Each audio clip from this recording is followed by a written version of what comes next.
जेव्हा एखाद्या जोडप्यामध्ये लग्न होऊन बरेच दिवस उलटले जातात पण मूलबाळ होत नाही, त्या केसेसमध्ये सर्वप्रथम पुरुषाचं वांध्यत्व निवारण करण्यासाठी, इन्फर्टिलिटीला डायग्नोज करण्यासाठी डॉक्टर सेमिनल फ्लूइड एक्झामिनेशन म्हणजे सीमेन अनालायसिस एक्झाम करण्यासाठी सांगतात किंवा सेमेन फ्लूइड एक्झाम करण्यासाठी सांगितलं जातं. त्या केसेसमध्ये एक छोटीशी चूक होते हे सेमिनल फ्लूइड एक्झामिनेशन्स करण्यामध्ये आणि पुढील सर्व गोष्टी त्या ठिकाणी म्हणजे विचलित होतात किंवा बिघडल्या जातात.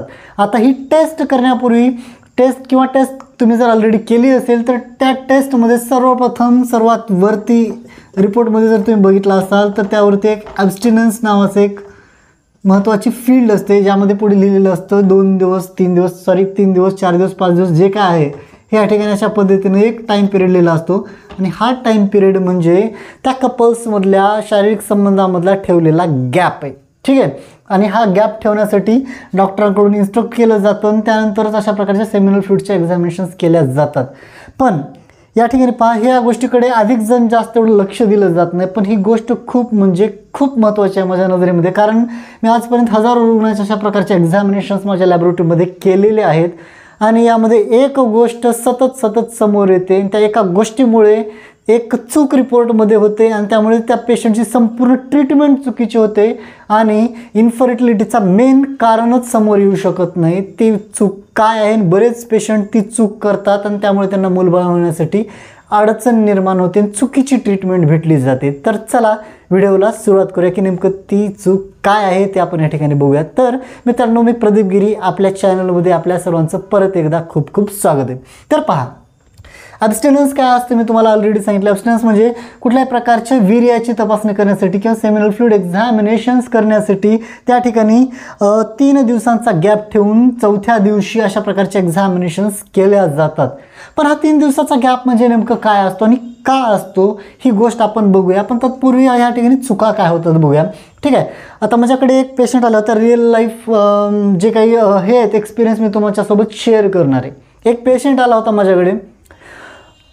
त्या पेशंटने डॉक्टरांनी सांगितल्याप्रमाणे 3 दिवसाचा गॅप ठेवला होता, शरीर संबंधाचा गॅप ठेवला होता, म्हणजे इंटरकोर्सेस दरम्यान 3 दिवसाचा गॅप ठेवला होता. ठीक आहे. आणि तो 3 दिवसाचा गॅप ठेवल्यानंतर तो माझ्याकडे पेशंट सेमिनल फ्लूइडची एक्झामिनेशन्स करण्यासाठी आला. सेमिनल फ्लूइडची एक्झामिनेशन्स केली पेशंटने. त्या पेशंटचा स्पर्म काउंट थोडक्यात जवळपास जर बघायचा म्हणला तर त्या पेशंटचा स्पर्म काउंट आला जवळपास 25 ते 30 मिलियन्सच्या आतमध्ये त्याचं शुक्राणूंची संख्या होती. ठीक आहे. याचा अर्थ आहे शुक्राणूंची संख्या असायला पाहिजे साधारणपणे 40 मिलियन्सपेक्षा अधिक असायला पाहिजे, म्हणजे या पेशंटचं शुक्राणूंची संख्या रिपोर्टमध्ये कमी दाखवत होती. ठीक आहे. आणि त्या पेशंटने तो रिपोर्ट घेतला, डॉक्टरांकडे गेले, पेशंटने ट्रीटमेंट घेतली.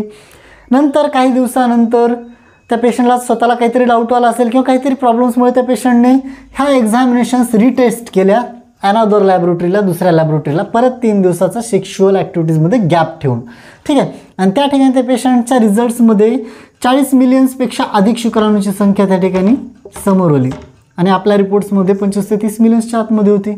मग आता प्रश्न असा पडतो की काही दिवसाचा 7-8 दिवसाचा 8 ते 10 दिवसाच्या गॅप्समध्ये एवढी इम्प्रूव्हमेंट ज्यामध्ये कुठल्याही प्रकारची ट्रीटमेंट नव्हती किंवा एवढा चेंजेस येऊ शकतो का? तर त्याचं सरळ उत्तर आहे नाही. जर ह्या ठिकाणी एवढी संख्या कमी असेल खरंच ॲक्च्युली तर त्या केसेसमध्ये लगेच 8 दिवसांमध्ये यापेक्षा अधिक प्रमाणामध्ये शुक्राणूंची संख्या वाढू शकते का कुठल्याही प्रकारची ट्रीटमेंट न घेता? तर त्याचं उत्तर आहे नाही. मग आता प्रश्न असा आहे की हे चुकीचं, हे बरोबर आहे का हे बरोबर आहे किंवा कुठलं रिपोर्ट चुकीचं आहे? मग तो पेशंट माझ्याकडे परत आला भांडण्यासाठी. मला म्हणतोय की मी अनदर लॅबोरेटरीमध्ये एक्झामिनेशन्स केल्या, तिथं तर रिपोर्ट नॉर्मल आहे. तुमच्याकडे एक्झामिनेशन्स केल्या या ठिकाणी तर तुम्ही रिपोर्ट दिलेला आहे की त्या ठिकाणी जे काय 30 मिलियन किंवा जे काय 25 मिलियन जे काय तो रिपोर्ट दिलेला आहे. तर मग हे असं कसं? त्यावेळेस मी पेशंटसोबत थोडंसं डिस्कशन केलं, पेशंटचा पूर्ण एक डिटेलिंग घेतली. त्या केसेसमध्ये एक चूक कॉमन पेशंट करतात. त्या पेशंटला मी विचारलं, ठीक आहे तुम्ही माझ्याकडे ज्यावेळेस टेस्ट करण्यासाठी आला होता त्यावेळेस वीर्याची तपासणी करण्यासाठी आला त्यावेळेस 3 दिवसांचा गॅप होता का शरीर संबंधामध्ये? तो पेशंट म्हणला हो 3 दिवसाचा गॅप होता. दुसरा एक प्रश्न विचारला, मग 3 दिवसाचा गॅप होता पण त्या 3 दिवसांमध्ये आणखीन काही ॲक्टिव्हिटीज होत्या का, म्हणजे सेक्शुअल तुमच्या ॲक्टिव्हिटीज कोणत्या घडल्या होत्या का? म्हणजे मी त्यांना डायरेक्टली असं विचारलं की हस्तमैथून वगैरे किंवा मस्टर्बेशन असं का कुठली ॲक्टिव्हिटीज केली होती का? तर त्या पेशंटनं म्हणलं तुम्ही ज्या दिवशी सेमिनल फ्लुइड एक्झामिनेशन दुपारी त्या पेशंटने मला 2 वाजता अशा प्रकारचं सेमिनल फ्लुइड कलेक्ट करून दिलं होतं, पण त्या दिवशी आदल्या दिवशी रात्री नाईटला त्या व्यक्तीने हस्तमैथून केलं होतं, म्हणजे मास्टर्बेशन केलं होतं. ठीक आहे, म्हणजे त्या व्यक्तीने त्याच्या लाईफ पार्टनरसोबत किंवा सेक्शुअल पार्टनरसोबत शारीरिक संबंध तर ठेवले नाहीत, पण त्या व्यक्तीने हस्तमैथून केलं. त्या ठिकाणी घडलं काय नेमकं आपण ते बघूया. हस्तमैथून केलं म्हणजे काय झालं, त्या व्यक्तीच्या दुसऱ्या दिवशी 2 वाजता, आदल्या दिवशी रात्री हस्तमैथून केलं, दुसऱ्या दिवशी 2 वाजता त्या व्यक्तीने मला ते सेमिनल फ्लुइड आणून दिलं. आणि दोन्ही रिपोर्ट्समध्ये चेंजेस होते. चेंजेस कशामध्ये होते? एकतर शुक्राणूंची संख्या, दुसरं त्या सेमिनल फ्लुइडचा व्हॉल्यूम. सेमिनल फ्लुइडचा व्हॉल्यूम आपल्याकडे साधारणपणे 2 ml इतका होता आणि या ठिकाणी जर बघितलं तर 5 ml इतका होता. म्हणजे हा एक महत्त्वाचा फरक होता. 2 फरक ह्या ठिकाणी आले होते. मग आता असं काय झालं नेमकं? डॉक्टरांनी त्यांना सांगितलं होतं की 3 दिवसाचा गॅप ठेवायचा, ॲब्स्टिनन्स म्हणजे सेल्फ कंट्रोल ठेवायचं आहे अशा प्रकारच्या ॲक्टिव्हिटीजवरती. मग आता या ठिकाणी नेमकं काय चुकलं असेल सांगू शकता का? तर मी ही इमेज तुमच्या पुढे क्लिअर करणार आहे. ह्याचं महत्त्व काय आणि त्या पेशंटनं काय चूक केली होती, जी चूक तुम्ही तर करत नाहीत ना. त्या 3 दिवसाच्या गॅपमध्ये शरीर संबंध ठेवायचा नाही, याचा अर्थ फक्त शरीर संबंध ठेवायचा नाही तिथपुरता मर्यादित नव्हता. याचा सरळ अर्थ असा असतो की 48 ते 72 तासाचा हा जो कालावधी आहे, या कालावधीमध्ये किंवा ह्या 1 दिवसापासून ते 3 दिवसाच्या कालावधीमध्ये 3 दिवसांपर्यंत कुठल्याही प्रकारे शरीरातून वीर्य बाहेर नाही पडलं पाहिजे. मग तुम्ही हस्तमैथून करा किंवा शारीरिक संबंध ठेवला असेल तर त्या केसेसमध्ये दोन्हीपैकी कोणत्याही कंडिशन्समधून शरीरामधून वीर्य बाहेर जायला नाही पाहिजे. हे असं का? तर समजा पहिल्या दिवशी शरीर संबंध झाले असतील, डे 1ला शरीर संबंध झाले असतील, तर त्यावेळेस जर वीर्याचं प्रमाण 5 ml इतकं होतं आणि यामध्ये शुक्राणूंची संख्या 40 मिलियन्सपेक्षा अधिक होती, तर हे एवढीच होण्यासाठी आपलं शरीर ह्याचं रिकव्हरी करण्यासाठी, तेवढेच शुक्राणू बनण्यासाठी 48 ते 72 तासाचा वेळ घेतं जवळजवळ. म्हणजे मिनिमम 3 दिवसांपर्यंतचा टाईम घेतं. त्यामुळे ती रिकव्हरी भरून निघते आणि त्यावेळेसच एक्झामिनेशन्स केलेले रिपोर्ट बरोबर असतात. म्हणजे त्या 3 दिवसांच्या गॅपमध्ये शरीरामधून हस्तमैथून असेल किंवा शारीरिक संबंधामधून कोणत्याही प्रकारे वीर्य बाहेर जायला नको आहे. मग ही पेशंटने चूक केली होती. ऑलरेडी आदल्या दिवशी नाईटला त्या व्यक्तीनं हस्तमैथून केलं होतं आणि दुसऱ्या दिवशी 2 वाजता माझ्याकडे टेस्ट करण्यासाठी आला आणि डबल त्याने वीर्य कलेक्ट केलं. त्यावेळेस म्हणजे जवळपास 10-12 तासाचाही गॅप झालेला नव्हता. त्यामुळे शुक्राणूंची संख्या पूर्णपणे भरून आलेली नव्हती आणि वीर्याचं प्रमाण पण कमी होतं. आणि यामुळे काय झालं, हाच रिपोर्ट जर त्या डॉक्टरांकडे तो घेऊन गेला तर डायग्नोज काय झालं, तो पेशंट नॉर्मल असते वेळीसुद्धा त्या पेशंट्सला काय होईल, मग त्या ठिकाणी ऑलिगोस्पर्मिया डायग्नोज झालं.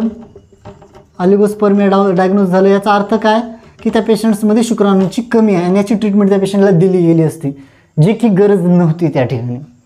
हे एक चूक त्या ठिकाणी झाली असते. अननेसेसरी ट्रीटमेंट त्याच्यावरती फोकस झालं असतं आणि मिसलीड झाले असते डॉक्टर.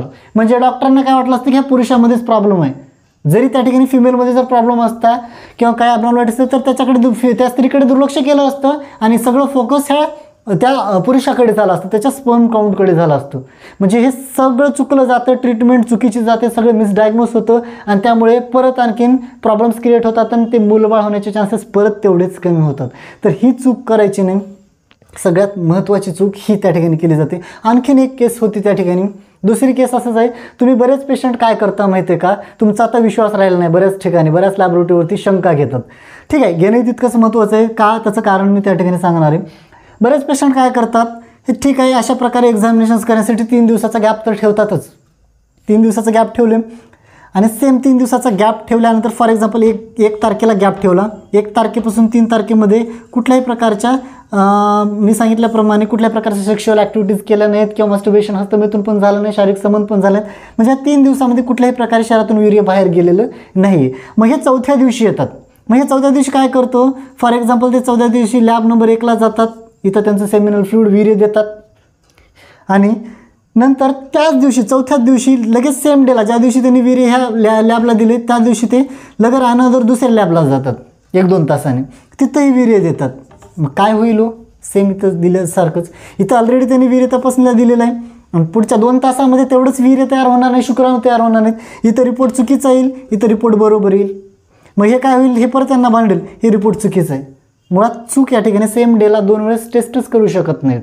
एकदा टेस्ट केल्यानंतर कमीत कमी 3 दिवसाचा गॅप ठेवून परत 4थ्या दिवशी टेस्ट करावी लागेल. म्हणजे ह्याही चुका घडतात. तर ह्या चुका बऱ्याच ठिकाणी सांगितल्या जात नाहीत. डॉक्टर सांगतात की गॅप ठेवा शरीर संबंधामध्ये, पण लॅब टेक्निशियन पण सांगतात 3 दिवसाचा गॅप ठेवणे शरीर संबंधामध्ये. मग हे त्यांच्या डोक्यामध्ये पेशंटच्या हेच बसलं की 3 दिवसाचा गॅप फक्त शरीर संबंधामध्ये, आपण तर हस्तमैथून करू शकतो, पण तसं करता येत नाही. ही खूप मोठी चूक आहे, छोटी चूक नाही आहे. आलं का लक्षात? तर तुम्हाला समजलं असेल की नेमकं आजचा जो कन्सेप्ट आहे तो पूर्णपणे क्लिअर केला आहे की म्हणजे ह्या ठिकाणी अब्स्टिनन्स, आणि हे कोण सांगतं? हे मी ठरवत नाही, हे ठरवलं कोण? WHO, वर्ल्ड हेल्थ ऑर्गनायझेशननं, म्हणजे जागतिक संघटनेनं ठरवलेलं आहे, आरोग्य संघटनेनं, की ते असं सांगतात की 2 ते 7 दिवसांचा गॅप असायला पाहिजे. आता हे पण क्लिअर करणार आहे मी, पण 3 दिवस हे स्टँडर्डाइज गृहीत धरलं जातं. 7 दिवसांपेक्षा जास्त का दिवस जमणार नाही, गरजेपेक्षा जास्त शुक्राणू जमा होतील, वीर्याचं प्रमाण पण गरजेपेक्षा जास्त जमा होईल, पण 7 दिवसाच्या नंतर ज्यावेळेस वीर्य तपासणी केली जाते गॅप ठेवून, त्यावेळेस मात्र यामध्ये अधिक प्रमाणामध्ये मृत शुक्राणू किंवा हालचाल नसलेली शुक्राणूंची संख्या अधिक येते, त्यावेळेस सुद्धा रिपोर्ट चुकतो. म्हणून जर चांगला रिपोर्ट हवा असेल तर 3 दिवसांचा गॅप ठेवायचा. त्या 3 दिवसाच्या गॅपमध्ये कुठल्याही प्रकारचा शरीर संबंध नको आहे, कुठल्याही प्रकारचं हस्तमैथून नको आहे, आणि त्यावेळेसच अशा प्रकारचे एक्झामिनेशन्स करायचे. आय होप मी काय सांगण्याचा प्रयत्न करतोय तुम्हाला चांगल्या प्रकारे समजलं असेल. तरीसुद्धा कुठल्याही प्रकारच्या अडचणी असतील तर तुम्ही कॉमेंट सेक्शनमध्ये मला विचारू शकता, मी त्यासोबत तुमच्यासोबत डिस्कस करणार आहे. आणखी एक महत्त्वाची गोष्ट म्हणजे बऱ्याच पेशंट्स, बऱ्याच लोकांचा, बऱ्याच फॅमिली मेंबरच्या, आपल्या सबस्क्रायबर्सचा कमेंटमध्ये विचारलं जातं की कमेंटमध्ये ते रिक्वेस्ट करतात की सर तुमचा मोबाईल नंबर द्या, खूप महत्त्वाचं आहे, बोलायचं आहे. तर आपल्या चॅनलवरती जवळजवळ 30 ते 40 हजार सबस्क्रायबर आहेत, आणि लाखो रुग्ण, आपले पेशंट्स किंवा लाखो लोक चॅनलवरती येतात, व्हिडिओ बघतात, पण बऱ्याच जणांना मी काय कारणास्तव फोनवर नाही बोलू शकत किंवा ते शक्य नाही. तर आपल्या चॅनलचा असा विचार चालू आहे की आपण आठवड्यामधला 1 दिवस मी तुमच्यासोबत डिस्कस करणार आहे, लाईव्ह चर्चा करणार आहे. म्हणजे मी चॅनलवरती लाईव्ह येणार आहे आणि तुम्ही कमेंटमध्ये तुमचे प्रश्न विचारू शकता, आणि मी डायरेक्टली बोलून तुमच्या प्रश्नाचं उत्तर देणार, किंवा अडचणीवरती आपण डिस्कशन करू शकतो. तर आपण डिस्कशन करणं कितीपत योग्य असेल किंवा डिस्कशन करायला पाहिजे का नाही ह्या संदर्भात सुद्धा मला तुम्ही कॉमेंट सेक्शनमध्ये कळवू शकता. आणि अशाच प्रकारच्या व्हिडिओसाठी आपल्या चॅनलला सबस्क्राईब करा आणि व्हिडिओला लाईक करून शेअर करायला विसरू नका. धन्यवाद.